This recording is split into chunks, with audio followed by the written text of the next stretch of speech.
Este vídeo é sobre a triangulação, ou seja, nós quando estamos a fazer a teoria da mudança temos que ter algumas regras e quero que se lembrem do seguinte.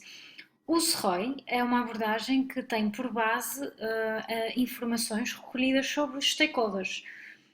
E nesse sentido, nós utilizamos os conceitos de materialidade, o conceito de materialidade, ou seja, o que é significativo para a análise, o que é relevante para os intervenientes, para os nossos stakeholders.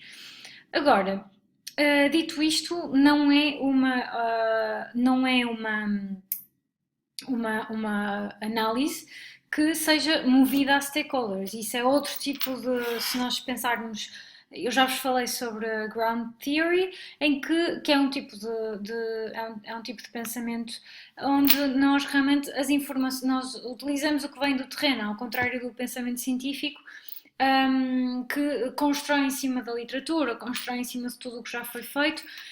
E, portanto, nós não estamos a fazer, não estamos a utilizar literalmente o que os stakeholders nos dizem.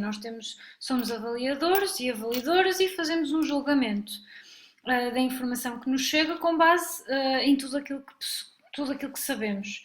Portanto, o que acontece é que, obviamente, o envolvimento de stakeholders dá-nos coisas muito ricas. E aqui gostava de vos lembrar a importância de quando estiverem a fazer a recolha de informações no terreno, devem anotar as citações. É fundamental terem estas coisas, como distraem-me mais desde as vossas visitas, ou sinto uma tristeza em ver-me sozinha. A minha mãe sente-se bem com vocês, vocês dão o vosso apoio para elucidar as pessoas, para elas não serem enganadas. Portanto, este tipo de citações pode aparecer juntamente com cada uma das mudanças, quando vocês estão a narrar as mudanças, e ajudam o leitor a perceber. E para as terem, têm que as recolher. Portanto, sugiro que façam uma gravação da vossa ida ao terreno. Acho que devem enviar essa gravação para a equipa de mentoria, para quem vos está a mentorar. Devem partilhá-la, pelo menos a primeira, até para ver se estão a fazer bem a entrevista ou não. E depois devem mantê-la nos vossos fecheiros, no vosso computador, porque podem sempre voltar lá e ir buscar citações para o relatório se já não se lembrarem. Agora, há casos em que realmente podem ter que apoiar-se em mais do que uma fonte. Por exemplo, aqui eu falei-vos sobre o caso da solidão e do isolamento, em que a solidão e o isolamento, só por si, cada uma delas tem um valor, e se nós estudarmos a bibliografia vemos isso. Mas para as pessoas elas utilizavam isto como coisas muito semelhantes, como a solidão, o isolamento, a segurança, muitas vezes até a segurança também entrava aqui. Tudo isto fazia parte era o construto,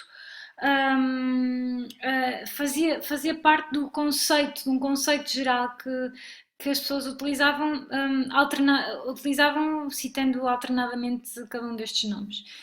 O que é que nós fazemos perante isso? Nós temos que registar esta situação no mapa de impacto e, por exemplo, vejam o que é que nós dissemos.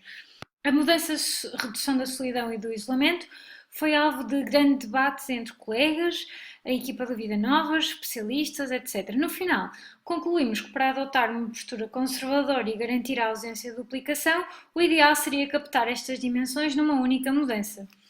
A literatura mostra que a solidão e o isolamento são conceitos distintos. Todavia, ao entrevistarmos os beneficiários e as suas famílias, percebemos como estes conceitos estão associados entre si. Enfim, nós damos uma explicação na teoria da mudança sobre porque é que escolhemos um e não outro. E já agora, para terminar, gostava de vos falar também que isto pode dar origem a exclusão de mudanças. Por exemplo, nós vimos aqui que a autonomia física ela era sentida, mas não era uma das mudanças mais sentidas. E, por exemplo, para os stakeholders, para uma grande parte dos beneficiários, neste caso os que tinham menor autonomia, era, até se deteriorava. Portanto, nós tivemos dificuldade e depois com as atribuições, com os descontos, etc., isto ainda ficava mais pequenino, porque aqui era ainda sem o cálculo do impacto, só em termos de distância percorrida. Portanto, acabámos por excluir, e dissemos isso mesmo, que ao que leva a crer, as atividades realizadas, apesar de serem um estímulo crescido à mobilidade na terceira idade, não são suficientes em número para podermos atestá-lo com segurança. Por exemplo, relativamente às relações familiares, lembram-se que eu vos disse que nós pensávamos que haviam melhorias, mas pelo contrário, até houve deterioração das relações familiares.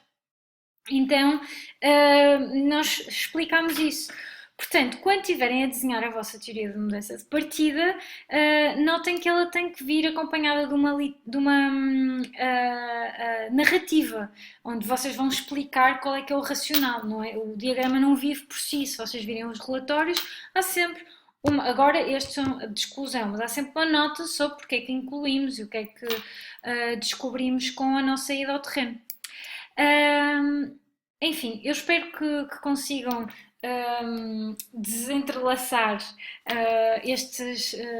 toda esta informação. Desejo também muito boa sorte na aplicação dos questionários. E enfim, em relação aqui a esta parte, depois de desconstruir algumas noções, aquelas mais difíceis, vale a pena sempre ir pesquisar o que é que outros relatórios fizeram, irem à internet. Muitas vezes as palavras-chave em inglês funcionam melhor. E acho que é uma excelente fonte de informação, além de naturalmente os vossos mentores. Até breve!